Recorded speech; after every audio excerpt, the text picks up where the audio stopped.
Hello Hoopers, I am Heather, also known as Rain Whisker, and this is going to be a comprehensive tutorial on all sorts of weaves, both one-handed and two-handed. Mostly it's going to cover the chase or two-beat weave and a three-beat weave. The reason that I'm making this tutorial is because when I was learning the three-beat weave, I had to watch every single tutorial that I could find on YouTube video, and they really didn't help me. So even after watching all these tutorials, I still didn't really understand what the three-beat weave was or how to make it work. And after watching lots of videos of just people doing three-beat weaves, I kind of learned to understand what I was doing wrong. And hopefully this tutorial will help you guys more than searching around the internet trying to figure it out. Maybe I'm just stupid and I didn't get it, that's fine. But I decided to make a tutorial anyway. So I have doubles here, and you can use minis as well. That's going to work absolutely fine. It applies to both doubles and minis. It's just that minis are going to be a little bit faster. So to start off, I'm just going to use one hoop. And I'm assuming that people watching this tutorial already know how to do a two-beat or chase weave, but just in case, I'm going to go through all of them to build up to the three-beat weave. So take your first hoop, your one hoop, and you're going to hold it in what I've seen is called the dead spider grip. You just hold it underneath, and you're going to hold it by your shoulder. No, I guess I do have to do it this way. There's a tree right there and I'm going to hit it.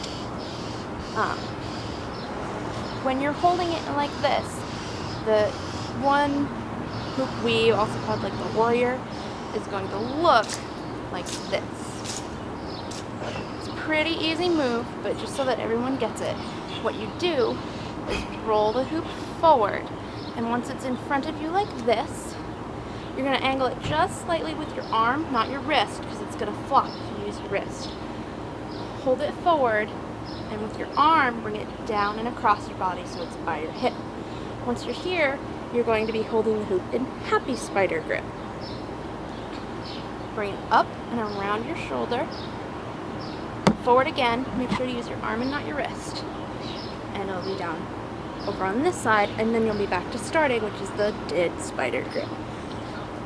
So to cover it again, come forward, across, and down. And then you're in happy spider grip. Up, across, and down. And then the hoop it's going to be kind of awkward right here. Oh, my elbow's bent the wrong way. And then you're going to bend your elbow and bring it back up. Forward, across, and down. Up. Forward, across, and down. From the front, forward, across, and down. Up, forward, across, and down. You want to keep the hoop parallel to whatever direction you're facing. When I'm trying to teach this move to people, the thing that they mess up the most on is letting their wrist be floppy, so that when they come forward and around, the hoop comes like this. You want to make sure that it stays straight on pretty much the whole way. And your wrist movement is going to be like this. You don't want to hold the hoop really tight, because if you keep holding onto it, you're going to get stuck right here. And it's going to be really hard to twist back around. But you also don't want it to be too loose, because then you'll drop the hoop. You kind of have to find a happy medium between gripping it and letting it roll over your hand. And then, once you get comfortable with this, learn it with your other hand. I'm right-handed, so that's what I started with. It's the same exact concept with your offhand. It's just going to be forward, across, and down. Up, across, and down. And it's the same concept. It's kind of backwards because it's your offhand or whatever. Once you're comfortable with both of those, you can move on to doing it with two hoops. The thing that I see most people do when they're learning this, when I'm teaching them, is that they start with both at the same time, and then they hit each other. And there's a reason it's called the chase weave, and it's because one follows the other one. The chase weave is going to look like this when you're done. See how one hoop is just kind of chasing the other one? Makes sense, right? So what you want to do is to take whatever hand you're most comfortable with. For me, that's my right hand. This is going to be your underhand or your inside hand. Most people that I see actually do it with left under. I'm not sure why, that's less comfortable for me, but whichever one you're more comfortable with, you can start with. It's going to be the same as a normal weave, just with 2 hoops. So take your first hand and do your forward, across, and down motion. Don't do anything with your other hoop. Make sure your first hoop, your under hoop, comes on the inside of your second hoop. When your first hoop is here, do the same motion with your second hoop, up, across, and down. Arms seem pretty tangled up at this point, but we're going to get out of it. Take your first hoop and do the second motion, up, across, and down. Make sure that it stays on the inside of the other hoop, and now it's by your hip. With your second hoop, do the same motion again, up, across, and down. And now you're back in the starting position. That's the only thing you have to do for the chase weave. It's really easy once you get the hang of it.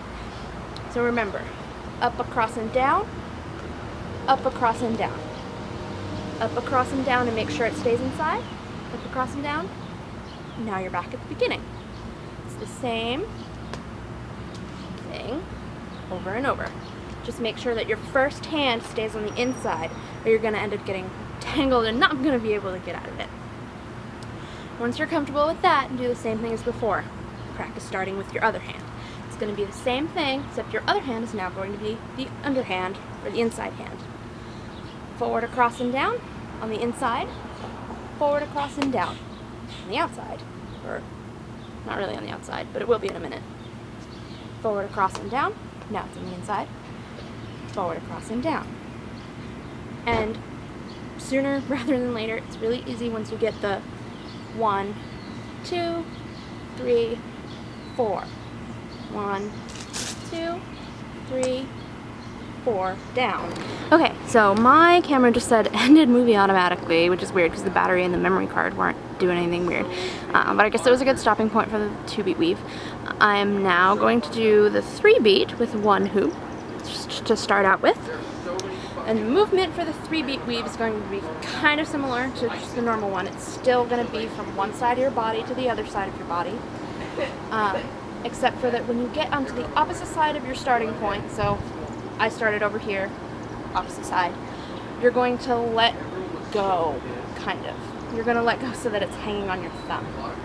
So from the side, you can see as you come around, your thumb is going to be the inside and down. So you can easily just lift your fingers and let it swing around your thumb. It's going to be a little bit uncomfortable, especially if your hoop is heavy.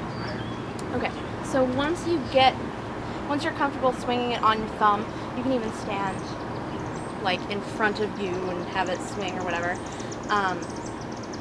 That was really weird. There we go.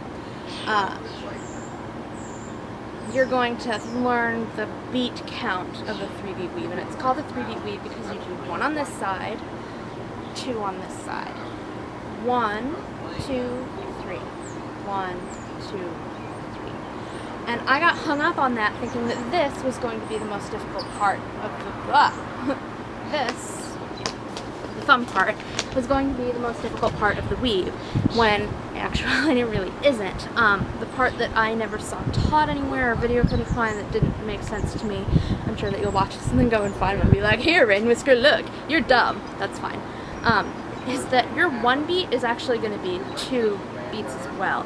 You can't fit 2 beats into 1 beat unless it's going to be shorter, which is basically what it is.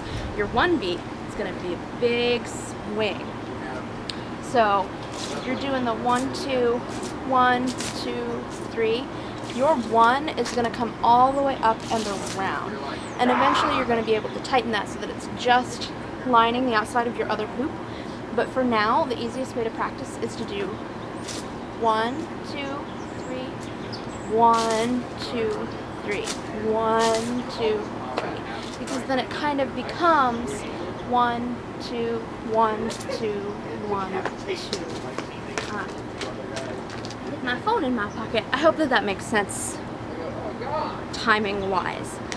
To do the 3-beat weave, you want to make sure that you can do that with both hands. You can do the 2, 3, 1, 2, 3, 2, 3, 1, 2, 3. You also have to be comfortable doing the 2-beat weave with both hands like I showed earlier in the video.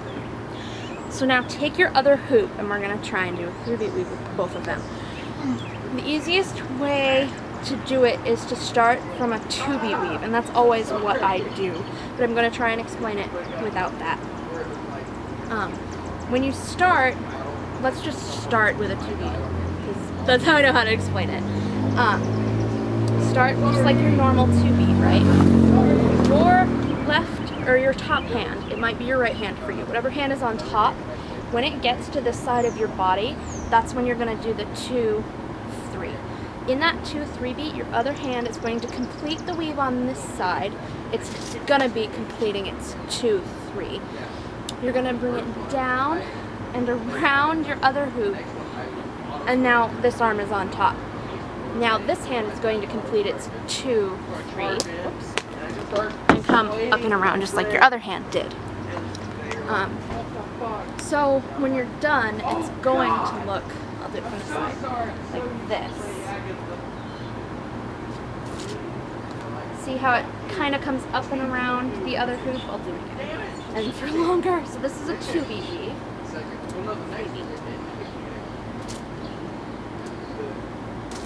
When I'm doing this, I'm not concentrating on that part at all.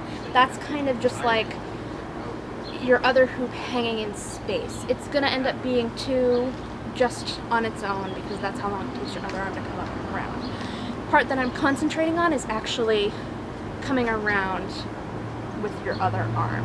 So when I'm doing a 3-beat in my head, what I'm seeing is my arm coming around, my other arm coming around. And that's, I think, what got hung up with, because I wanted to concentrate on both hands at once, and you don't have to do that at all. The way I practiced learning the 3-beat weave was starting in the 2-beat. So if I'm just doing a 2-beat weave, I would say, okay, I know that I have to use my top hand to start a 3-beat. So from the 2-beat, I would do what I was calling an arm switch, because once you do a 3-beat on one side, your arms switch over. So you'll go from having your right hand underneath to having your left hand underneath, or vice versa if you start the other way. So what that looks like is if you're doing a 2-beat, go back up, 3-beat, and then back into a 2-beat. You see the arm switch? I'll try and do it from the front. Make sure I don't hit the stand at the camera wrong. So this is the 2-beat, and then watch my arms. I'm doing it kind of wide, just so you can see. Watch my arms when I do a 3-beat. See how my arms switched, and now I'm right on top? That's why you have to be comfortable with both. So once I got that down, I could do switches on both sides of 1 beat. I would challenge myself. So if I was doing 2-beat weave, I would switch on my right side. And then while I had my right hand on top, I would count how many times my hand came around. And let's say I would do it 5 times, and then I would switch back. And I would do 5 times on that side and switch back. And then once I was comfortable with that, I would do 4 times, and then I would do 3 times. So what that's going to look like is 1, 2, 3, switch, 1, 2, 3, switch, 1, 2, switch, 1, 2, switch, etc. until I was doing 1, switch, 1, switch. And then I knew that I could just keep going with the 3-beat however long I wanted. Something that I got hung up on when I was doing it was after doing this, actually coming back into a weave. When you're doing it with one hand, it's pretty easy to grab it again. But when you're trying to do it to get ready to come up and around another hoop, for some reason, let's see if I can do what I was doing. I would, or when I came back around to go into the front part, I'm sorry, it was the other way, I would get the hoop twisted and it would drop. I think that's just because my arms weren't very strong.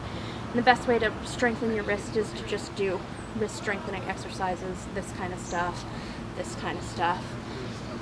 And that did help me a little bit. But it was just a troubleshoot thing. I would drop the other hoop, see what I was doing to make sure I could do it. Okay, I hope that that all made enough sense for you guys to go out and practice 3-beat. And if you need something explained further, please feel free to comment or message. Probably see a comment before seeing a message, because YouTube is weird. But yeah, okay. Bye!